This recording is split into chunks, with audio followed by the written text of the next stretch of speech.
This is a really beautiful poem that I wrote about confusions and insecurities and how does it feel when everything is falling onto you, when everything is falling apart and you don't know what is happening. You are blaming yourself, you are trying to blame others, but you don't know why you are blaming yourself and others, and everything is just spinning and you are just falling down and down. This poem is really great. I love it. So I'll read it out to you. How is it to look into the black mirror? Everything is appearing just black. My reflection blends with wall.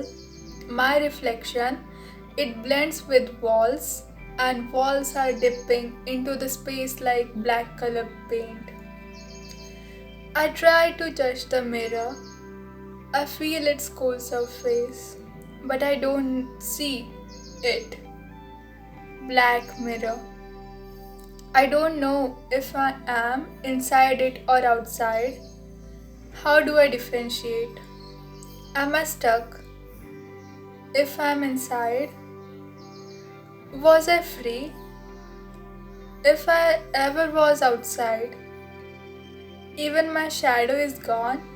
Whose creation is it? So, who did create this confusion and insecurities and all these dark feelings?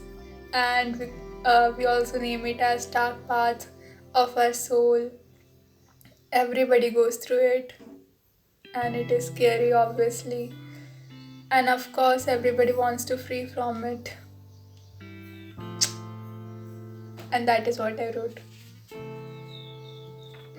I have written many poems yesterday. First, let's discuss which are kind of dark, and then we'll go to lighter ones.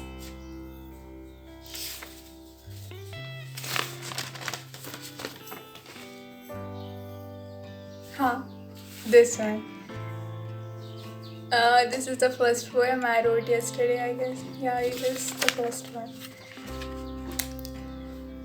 When I see you through the pain, I've seen you bleeding, screaming, begging for death. I want to be free. Set me free. I can't take this suffering anymore. I've seen you through dark, walking through hell, where vultures were feeding on decaying dead. Suffocating smell.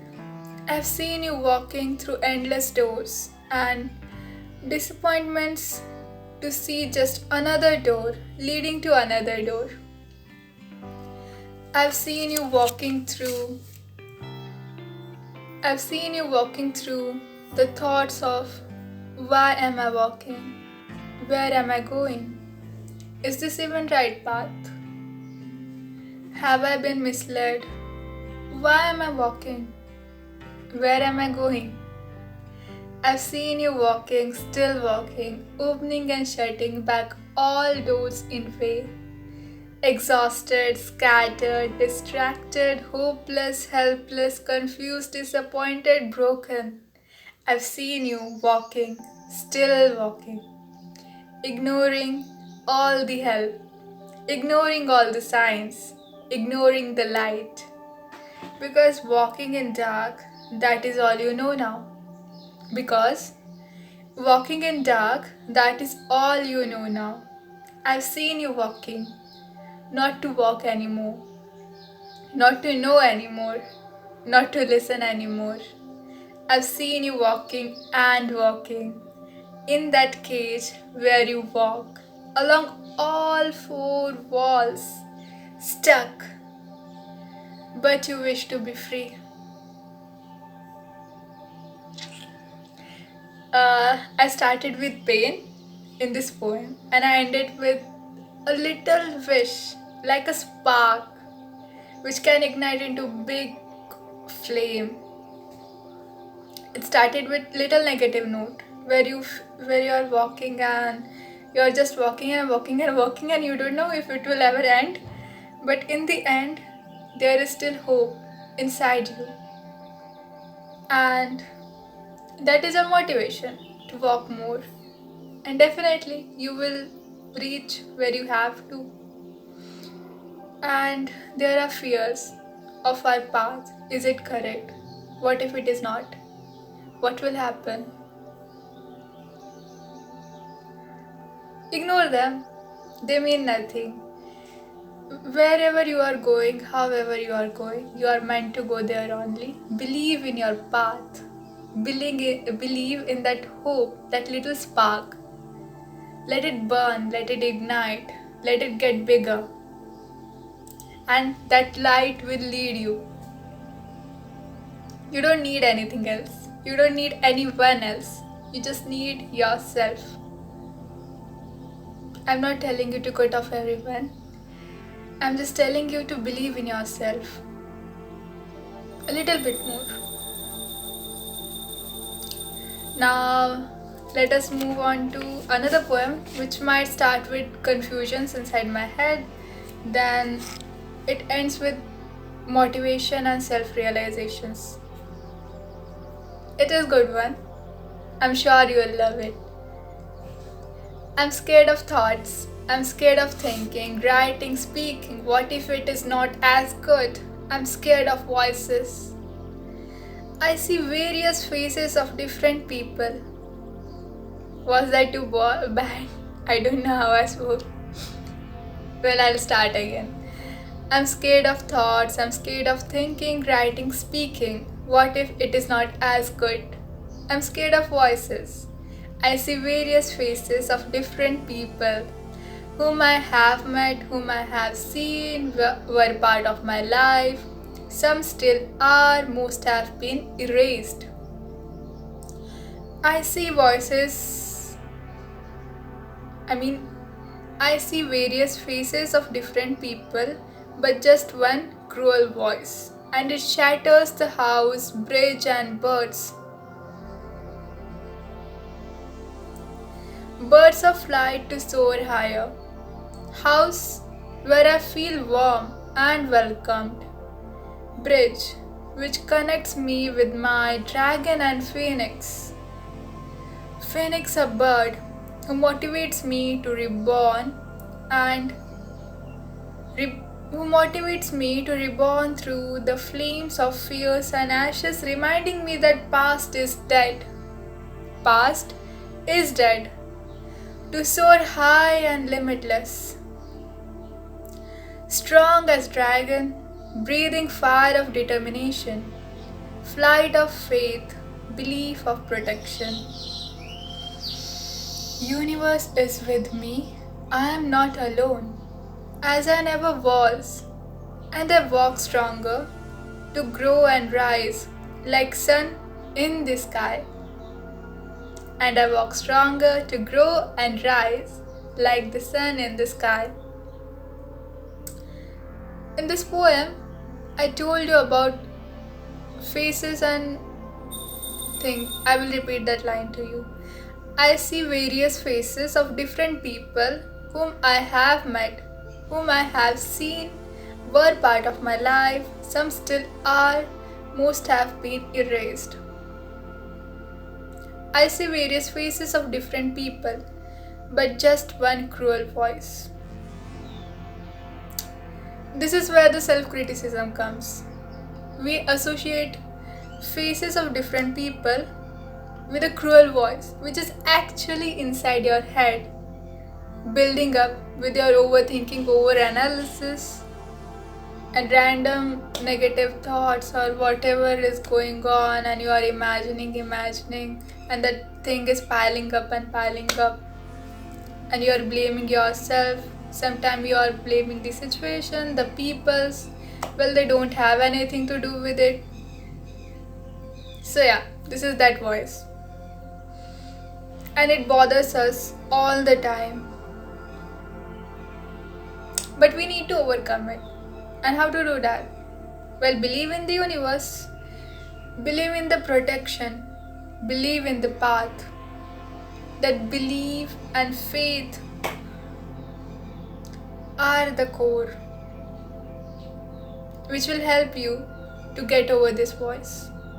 And these faces will eventually be erased from your memory too. So don't make your memory as your enemy. Memory is a blessing. So enjoy it as a blessing. Don't let this blessing turn into some curse. Then I wrote some playful poems and some kind of sad poems too. So, well, I have romanticized some. It is good one, I'm sure you will like it. If you don't like it, but I'm sure if you're watching me till now, then you will obviously like it. I heard someone calling darling. It was Moon. Flirting with me, I called him darling back. He shone so bright, he tried, but clouds could not hide him blushing. Isn't it cute? Now, here is another one. It's about a star. And yeah, it is about those people who know that they are different from every other person, but there is something really special who loves you and admires you. Always know that. And don't get distracted and don't lose faith because of small obstacles. They are just temporary. I'll read out that poem to you. It was not star's fault. It shines so bright. I saw it sulking when the big cloud wheeled it. A moon had fallen in love with it. It shines brighter, so bright, now the cloud has to depart. It was not star's fault, it shines so bright. I saw it sulking when the big cloud veiled it. A moon had fallen in love with it. It shines so bright, so bright. Now the cloud has to depart. So when you realize there are special people like you who are loving you, so these clouds don't matter, they just have to depart, and you are shining brighter and brighter, even the clouds cannot dim your shine. Then another poem about nightmares. Nightmares are like dead beats. We cannot enjoy them, but they help us feel miserable. Nightmares are like dead beats. They make us open the lid of subconscious, look into the bad mess that scares me. Yeah, that is what nightmares are. They are just the reflection of your subconscious, whatever stuff is going on there, and that is why it scares us.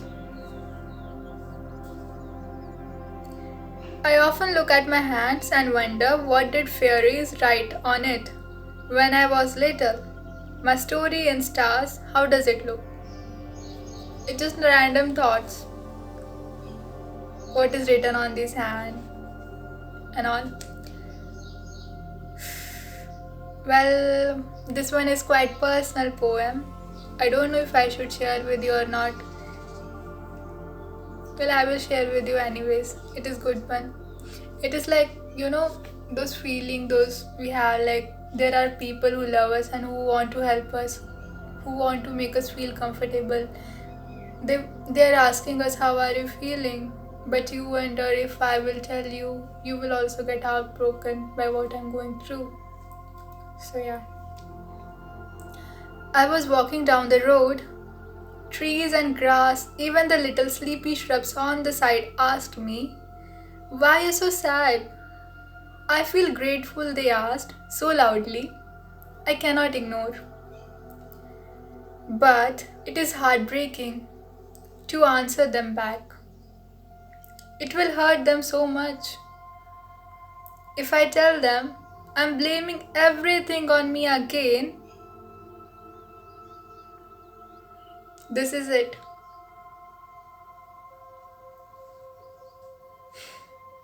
It is good one, but this is the overthinking that goes on in our mind, that sometimes we want people to listen to us, and when we have them, we are like, if I will tell you, you will feel heartbroken and I cannot see you breaking. but I'm already breaking, so well, sometimes if it is possible, we should share our pain with the people who are ready to help us. Maybe they will feel sad for us, obviously, but yeah, they will help us. That is why they are there for. 1 minute, I have something to share with you about friendship. I'll pause it. It's from this book of Khalil Gibran, the Prophet. There are really beautiful rhymes on friendship in it. The on friendship. I'll read those lines out to you. And the youth said, "Speak to us of friendship." And he answered, saying, "Your friend is your needs answered.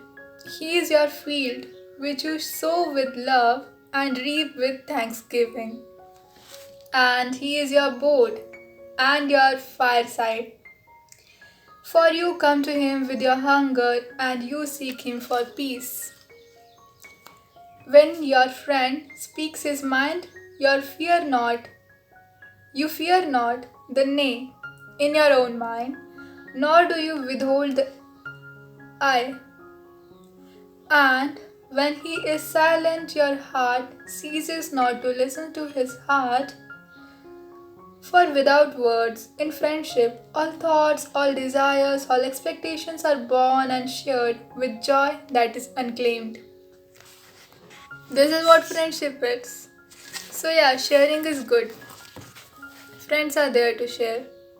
They are there with you, not only through walk on your happy paths, but also to give you shoulder when you need someone, something to cry on. Thank you.